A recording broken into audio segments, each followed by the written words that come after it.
Hello, welcome or welcome back. Today I would like to talk to you guys about my past because I've learned a lot from it, and a lot of people, they look at me now and they see me now. They didn't see the past me. And the people that have seen the past me have noticed that I have become so much happier, and I've learned to love myself.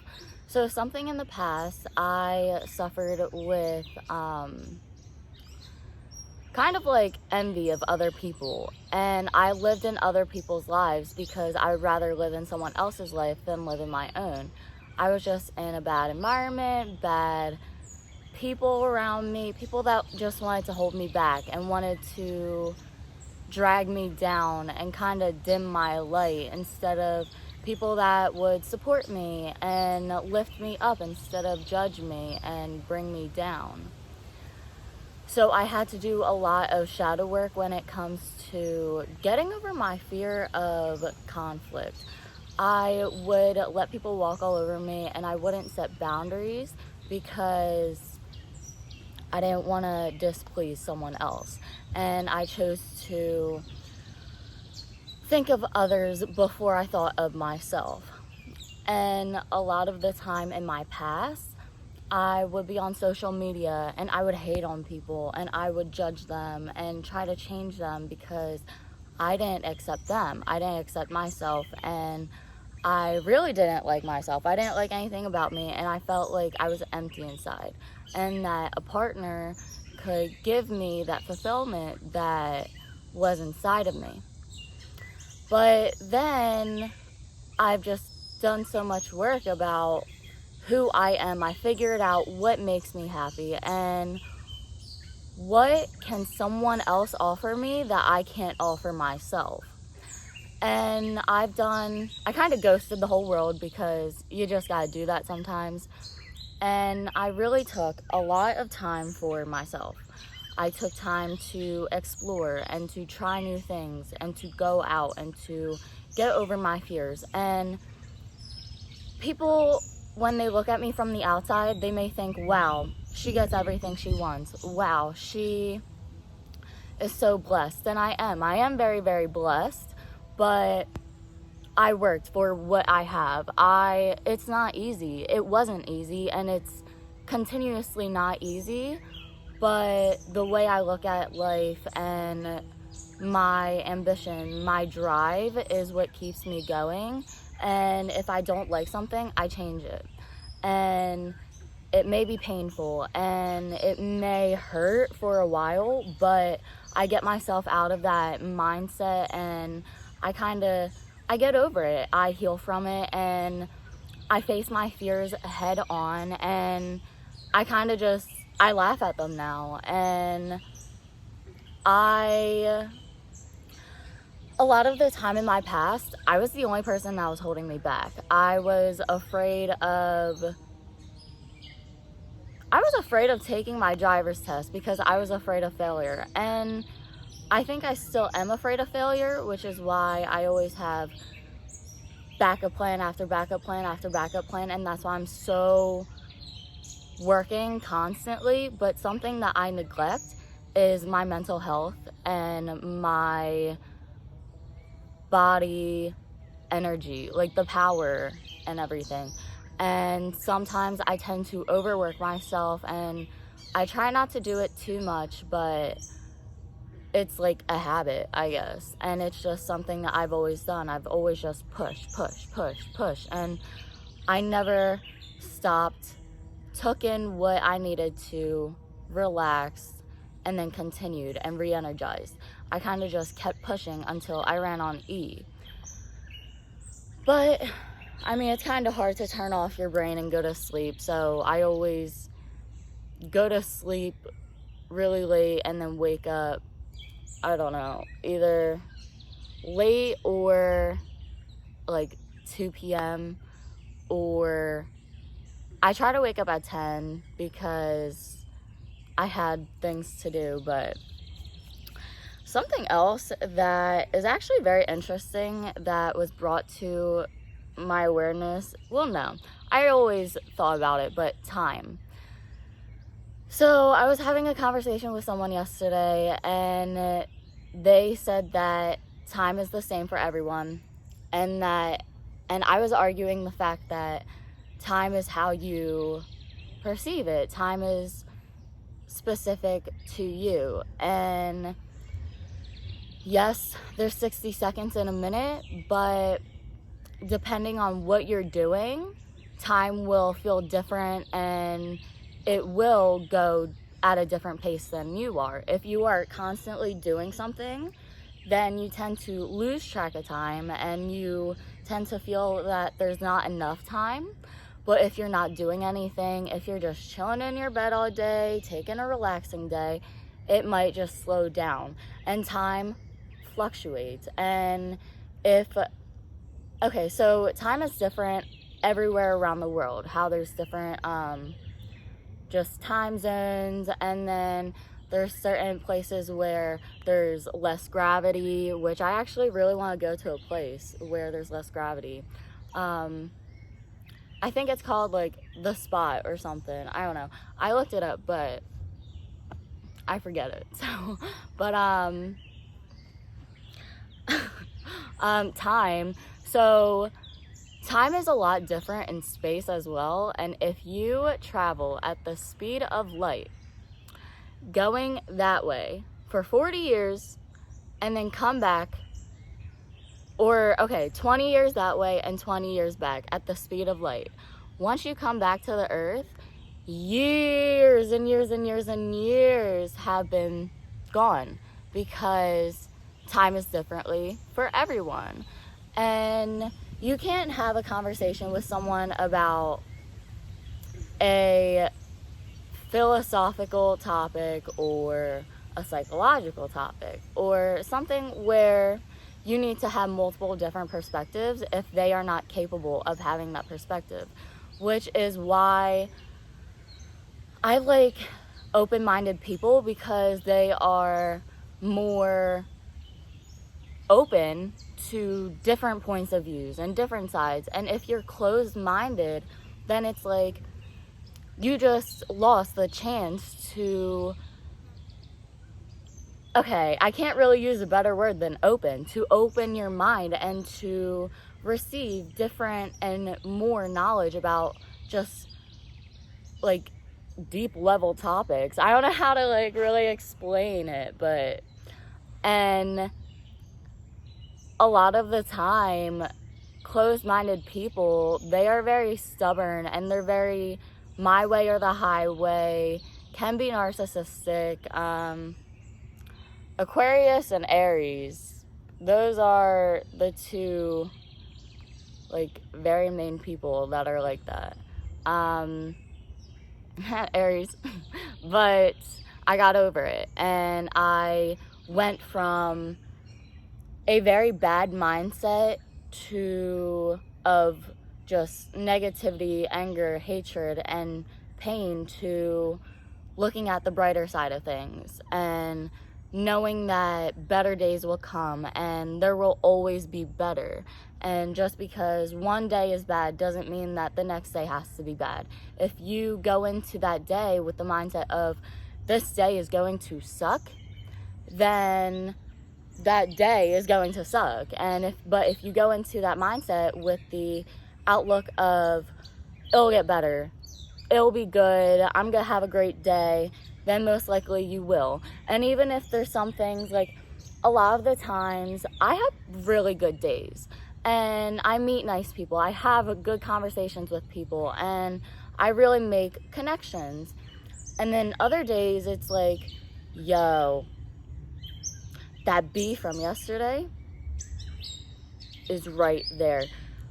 Okay, but a lot of the time when I have bad days, it's like so much is going wrong, and I try to have the mindset of it'll get better, it'll be okay, and I look on the bright side. But that bee keeps distracting me. I'm sorry. But it's just like one of those days that they want to be bad, but you just don't allow it to be bad, because why would you choose to suffer? If you don't have to be sad if you don't want to. And I know that's a lot easier to say than do, but it's about your mindset. And you don't have to be, you can choose to be happy. And I choose to be happy because I was never happy before. And I was never, I didn't want to live. And I'm like, wow, I'm really 18. I let myself go. And then, like, I don't know if I started working out when I was 19 or when I was 18. But I'm 19 right now. And okay, so it was like 8 or 9 months ago. Yeah. Okay, so I changed my mindset about a year ago when COVID hit. That was like the wake-up call. And honestly, I'm kind of happy COVID hit just because of, yes, I'm sorry for everyone that their lives were lost, and you really can't change it, and it's a shame, but that's also the circle of life, and it's bound to happen eventually. But everything else is kind of beneficial. I enjoyed masks, and I'm vaccinated, so now I don't really wear them, but wear one. But if you didn't feel like going out, you could just slap a mask on. When it's cold, slap a mask on. And a lot of the time, I feel like people started showing their genuine emotion with the masks on, because it's like, you can hide, no one else is gonna see you, and people like to hide. That's why people put on their social mask, and my social mask is that I'm a hard ass, and I can be, but I don't want to be. I want to be the nice person, but then people assume that they can just take advantage of me, and that's where I prove them wrong, because I'm done letting people talk to me certain ways, look at me certain ways. If you don't want to agree with me, there's the other way. You're not for me, we're not for each other. There's a million other people in this world. You can leave and find someone else. That's basically it. I'm done worrying about what other people think about me. I'm done worrying about what other people say about me, and I know my worth. I know I'm not gonna wait around for years for someone that didn't even make me happy, and for putting on a fantasy of what could be, because that could never be. Unless I can manifest that person into my reality, that fantasy will never be the truth. So I know what I deserve, and I love myself, so therefore someone will love me for the parts of me that I love myself, and they'll love me for me, and they're not going to try to change me, because if you want to change someone, you don't want them for them. You want them for what you want them to be, and you shouldn't want someone where you have to change them or you have to fix them. And in my past, I attracted a lot of projects because I'm a healer, and I feel like I can just help everyone, and that's where I overstep kind of, because then it's like I drain myself trying to help other people, when the truth is you can't change anyone. You can help, but they change on their own. You can't force them to drink the water. You can lead the horse to the water, but you can't force them to drink. And that is very, very, very true, because you are just not in control of anyone else. And as much as you would like to be, you're not. And if you do have power and you are in control of other people, how are you going to use that power? Because you can either use it for a manipulative, greedy type of way, or you can use that power to help others and to speak up and use your voice and make the world better, instead of just completely trashing it and making it just a not loving community. If someone came from a different solar system or planet of they were used to love and support, and they came here, they'd be like, what the fuck is this planet? I'm gonna go back. So like if they came from Venus, where you could actually live there and not die, and then they came to Earth, they would be like, yikes, I don't want to be here. But it doesn't have to be that way. We can change it, and we can make all the generations after us be the best versions of themselves, and just encourage them, and don't force your opinion on someone else, because if you just force it, there's gonna be people like me that are like, F you, I'm going my own way and you're not in control of me. And then you might get some people that don't know their worth, and they'll be like, okay, I'll follow you. And if you don't believe in other like aliens and stuff, one, I'm an alien.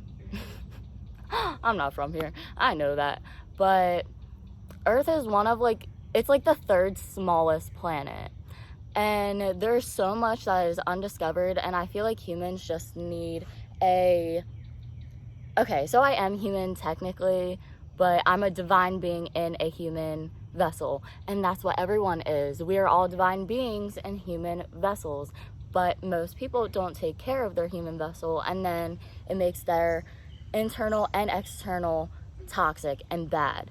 I started caring about myself. I started caring about what goes inside of my body. I started caring about how I treated my body, what I said to myself, what I did for myself, and I started really caring for myself. And it's not selfish. It actually is the best thing you really can do, because you can't give what you don't have. If your mental capacity is not at the fullest potential, you can't give that out, or else you're just going to be hurting yourself more than you're helping others. I feel like every single human, we assume about the unknown because we just need an answer for everything. If it's unexplainable, then it's like, oh, it's this or it's that. And it's always a black and gray or a black and white. Never gray, never mixed colors like pink, purple, yellow, green, blue, orange, turquoise, teal, maroon. Like, it's just two-sided. And it's like, it doesn't need to be two-sided. It can have a million sides, and there's so much magic in this world, but our small brains, the domesticated part of us, are like, no, that doesn't exist. That's not real. That's not real. And we lie to ourselves about it. But if we are open about it and we accept it, then it's just going to attract more and more and more. And it just opens up so many possibilities, and you can learn about different types of dimensions, and how you can astral project and astral travel, and you can just do all of these things simply with your mind.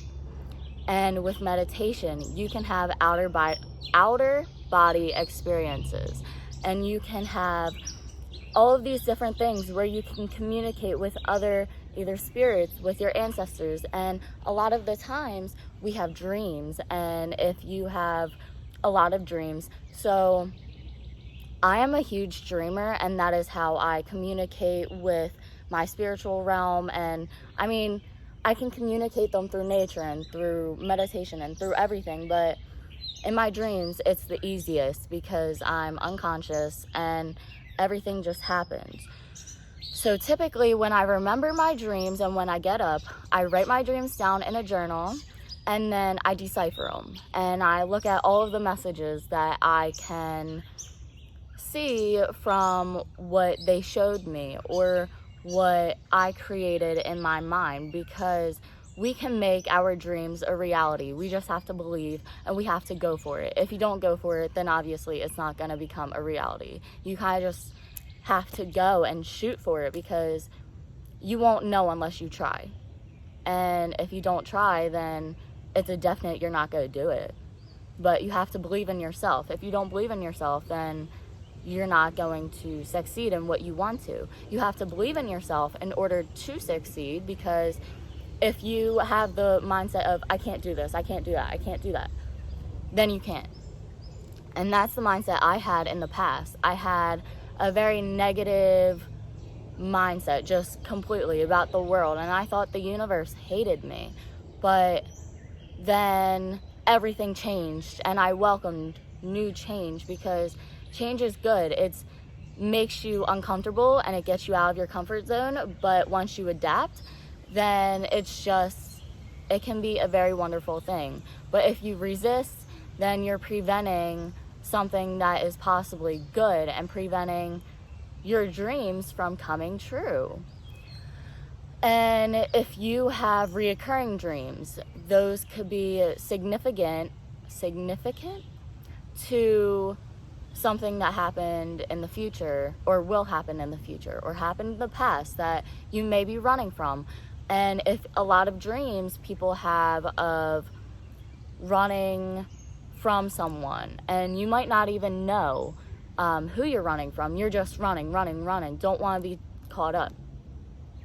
I had a lot of dreams like that, and I was running from myself. I was running from the deepest, darkest parts of me, and then I decided to face them.